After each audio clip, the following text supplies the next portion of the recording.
did you see this? California moved up its primary to Super Tuesday. That's an important move. Joining us now is Mark Baldassarre with the Public Policy Institute of California.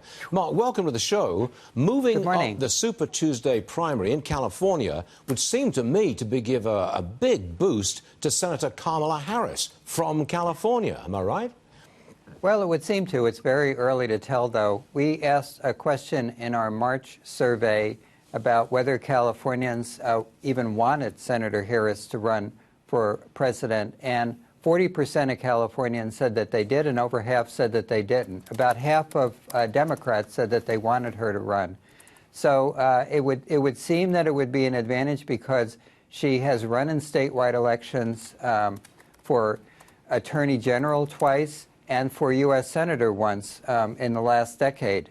I'll also point out, though, there is one other candidate who's run in a statewide primary in California, and that was Bernie Sanders, who did quite well in the June 2016 primary. So, you know, I expect it will be very competitive. Well, the poll that you went through, I don't know whether it's predicted who would be the candidate coming out of California. It did not. But who looks good? No, it did not. Did it show a front runner at this moment?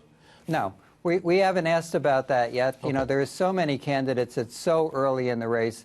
But it is important to keep in mind that Senator Harris has the experience running in statewide elections, and not many of the other candidates have had any experience in California. It's a big state. It's a complicated state. And now that it's a March primary, it'll be a very important state, and I expect there'll be a very large turnout. Okay. California's governor has called for new taxes, but the state already has very high taxes, and I think it's got a big surplus.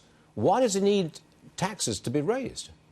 That's a great question, and a lot of Californians are asking that question too. In our latest poll, we found that almost half of Californians said that they felt they're paying too much in taxes now, and that's consistent with what we know from looking across the states in terms of California being one of the states that has the highest taxes.